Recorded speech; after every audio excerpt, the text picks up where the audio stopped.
Hello enthusiasts. Do you want your new PSVR2 controllers to be more like the Valve Index? Well, I want to show you how.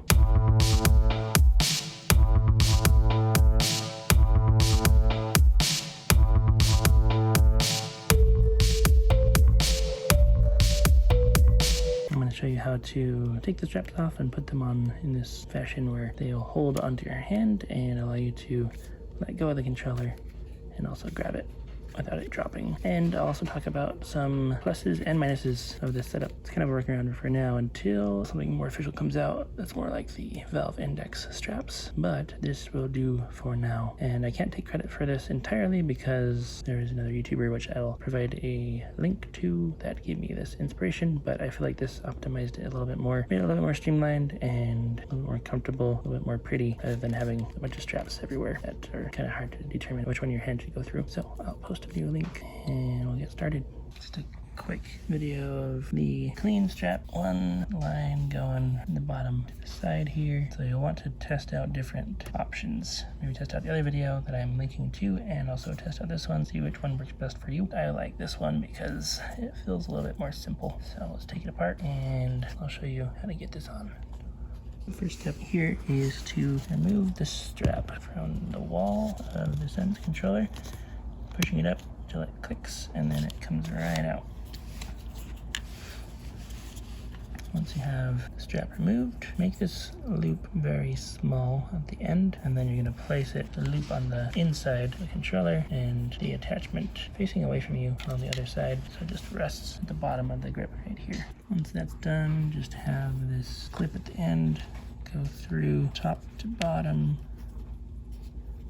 and then tighten it. If you have a magnetic adapter for your charging station, you can just rest it right above it, and I'll talk about that later too. Once you have this strap nice and snug here, just loop it around the bottom and make sure it comes up on the side closest to the attachment at the side. So from here, you will through this strap,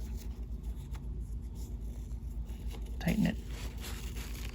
And then what I like to do at the end, just to have a nice simple line, personal preference, you can do it however you like. I have this strap kind of do a back bend like that and I connect it to the wall. So it goes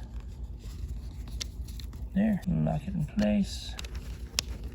That will make it have a nice loop. So it goes in this loop connector all the way around the bottom of the controller.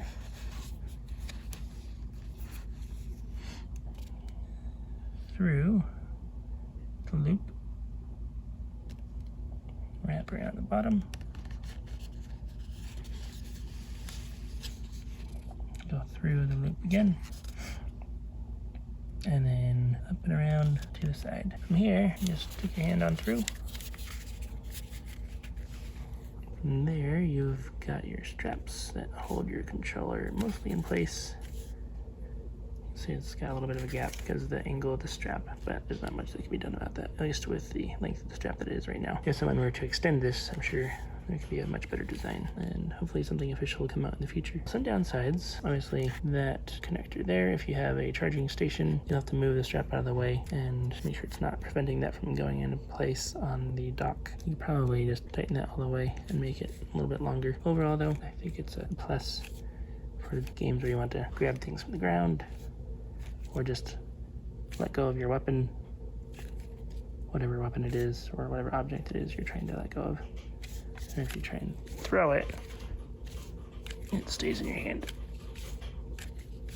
This is the right controller. With that fastener tightened all the way to the very end, it gives me a little bit more space when putting on the controller. A little bit more space here. Just reach on through.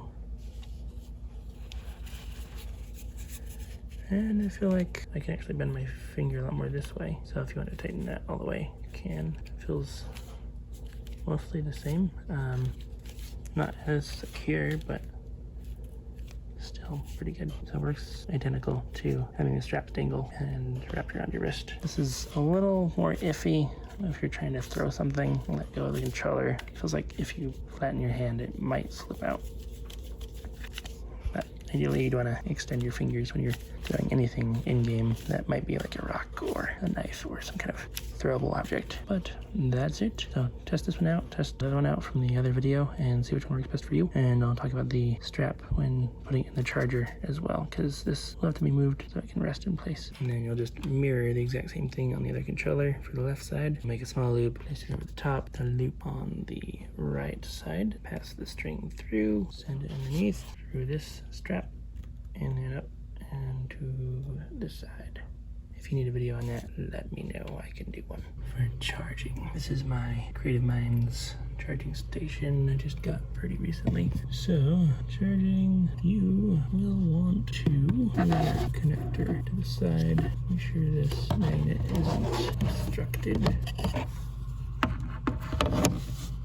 And it goes right in. You feel it's holding itself in, and the light turns on. It seems like it actually works better with the fastener here at the end tightened as much as possible, so the hole is very small. It makes it pretty easy to move it out of the way. This one rests in place really well too. Both are charging. That's it. If you found this video helpful, thumbs up would be appreciated, and subscribe to get updated on new videos, new content, reviews, and anything else that I may do hardware-wise.